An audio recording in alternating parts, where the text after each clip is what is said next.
The Dare County Sheriff's Office releasing new video of 38-year-old James Reed, who is accused of sexually abusing 2 young girls. Now, Reed is facing 2 first-degree felonies in the case. Investigators say the abuse went on for nearly 3 years until one child came forward. A mother of one of the girls says they also found a letter that Reed is accused of writing to one of the children. It's been a nerve-wracking night in Florida, now thanks in part to what is now Tropical Storm Nicole. And as ABC's Josh Inginger reports, the storm is so large it will affect most of Florida throughout the day. This morning, Hurricane Nicole crashed its way onto Florida's east coast, making landfall on the tiny barrier beach called Hutchinson Island and lashing the coast with heavy rain and wind gusts topping 75 miles per hour. Up the coast, the hours of angry waves swallowed up entire backyards, endangering homes already battered by Hurricane Ian 6 weeks ago. These homes right here barely hanging on. We do not know. Hey, Carrie, come down here, take a look at this. You can see it's just starting to crumble little by little underneath this house. New drone video shows the beach erosion in Volusia County hours before Nicole's landfall. The storm surge expected to be up to 5 feet, jeopardizing homes and residential buildings. It's going to be pretty catastrophic for anyone that owns a property in this stretch and really on the beach at all in Volusia County.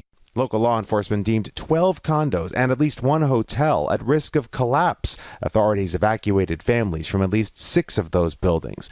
Nicole's expected to bring hurricane conditions to most of Florida today. I am most concerned about coastal erosion. Look right behind me, those waves. Every time they hit this bit of sand, more and more falls. For all the drama at the coast, some of the worst impacts may be well inland, where this morning power outages have left thousands in the dark. Most trees can withstand a Category 1 storm, but Hurricane Ian saturated the soil in Florida weeks ago, leaving trees at a higher risk of falling and bringing power lines down with them.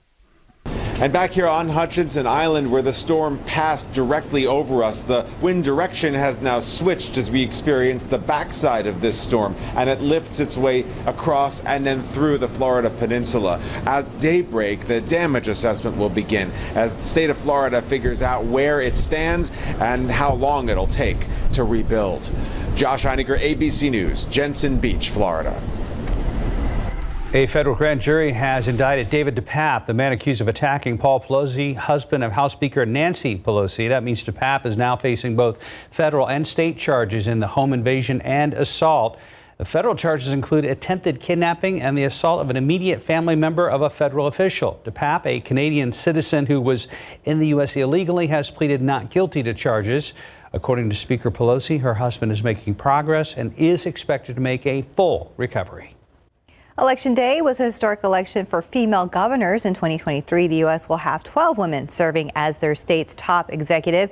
That's a new record. Now, the female governors of Maine, Alabama, Michigan, Iowa, South Dakota, Kansas, and New Mexico all won re-election on Tuesday.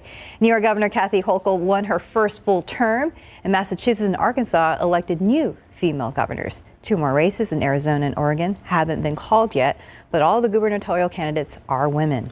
The state of Texas has executed a 61-year-old man convicted in his mother's death. Tracy Beatty was executed last night. He was convicted of strangling his 62-year-old mother, Carolyn Click, back in 2003.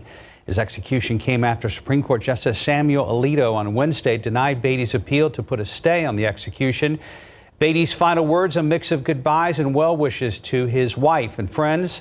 The Texas Department of Criminal Justice said Beatty was pronounced dead at 6:39 p.m.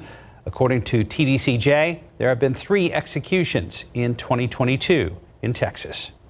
Keep up to date with all of San Antonio's top news, weather, and so much more by clicking the like and subscribe buttons below. And once again, thanks for watching KSAT.